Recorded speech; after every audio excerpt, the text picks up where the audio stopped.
Syekh Abdul Qadir Jailani adalah seorang sufi masyhur yang memiliki segudang karomah. Ia juga bergelar Sultanul Aulia atau raja dari seluruh para wali. Salah satu kisah karomahnya adalah tatkala ia bertarung melawan setan, iblis, dan hawa nafsu. Kisah ini diriwayatkan oleh Syekh Utsman As-Sirafani. Syekh Utsman As-Sirafani menceritakan bahwa ia pernah mendengar Syekh Abdul Qadir Jailani yang mengatakan pernah bermukim sendirian di kawasan Gersang. Setiap hari dan setiap malam setan-setan mendatanginya dengan berbaris dalam wujud manusia jadi-jadian.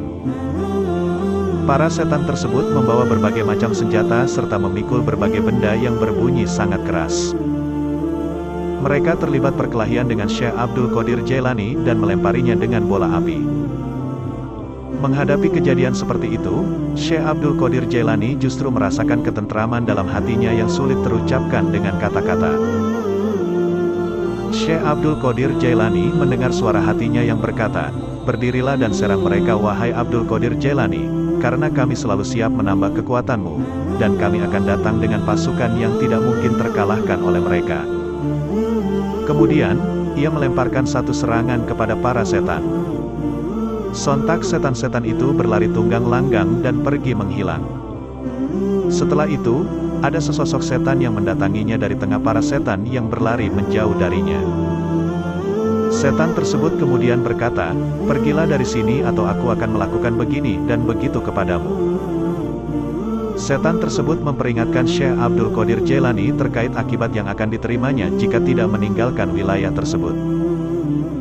Kemudian, Syekh Abdul Qadir Jailani menamparnya dengan tangan dan membuat setan itu berlari menjauhinya. "Tidak ada daya dan kekuatan kecuali bersama Allah yang Maha Tinggi lagi Maha Agung," ucap Syekh Abdul Qadir Jailani. Ia juga melihat setan itu diterkam oleh api dan terbakar hangus. Pada waktu yang lain, Syekh Abdul Qadir Jailani pernah didatangi oleh sosok yang wujudnya menyeramkan, bau badannya menjijikkan dan memuakkan. Sosok tersebut mengatakan, "Aku adalah iblis. Aku datang kepadamu dengan maksud untuk menjadi budakmu, karena kamu telah berhasil menggagalkan segala upayaku dan mengalahkan pengikutku." Syekh Abdul Qadir Jailani lantas meminta iblis tersebut pergi. Ia mengatakan bahwa sama sekali tak percaya pada iblis tersebut. Seketika ada sebuah tangan turun dari sisi iblis dan memukul tengkorak kepalanya dengan sangat keras. Hal ini membuat iblis terjungkal dan melesat ke dalam tanah.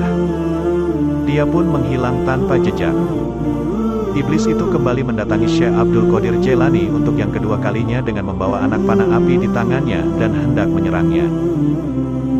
Namun, tiba-tiba dengan cepat ada seseorang memakai jubah penutup kepala berlari ke arah Syekh Abdul Qadir Jailani dengan menunggang kuda berwarna kelabu. Dengan tangkas orang berjubah itu melemparkan pedang kepada Syekh Abdul Qadir Jailani. Melihat hal itu, iblis lari terbirit-birit meninggalkan Syekh Abdul Qadir Jailani. Pada suatu ketika, Syekh Abdul Qadir Jailani kembali bertemu dengan iblis itu untuk yang ketiga kalinya. Ia melihat iblis sedang duduk dengan jarak yang agak jauh darinya dengan berlinangan air mata dan sekujur tubuhnya dipenuhi debu. Iblis itu berkata, "Aku sungguh telah putus asa menghadapi orang sepertimu, wahai Abdul Qadir Jailani." Syekh Abdul Qadir Jailani lantas menjawab, "Enyahlah kau dari sini, sang terkutuk. Karena aku tidak akan pernah berhenti membentengi diriku sendiri, dengan perlindungan Allah, untuk melawanmu." Mendengar hal itu iblis lalu berkata, "Apa yang telah kau ucapkan itu lebih menyakitkan bagiku ketimbang jepitan besi neraka."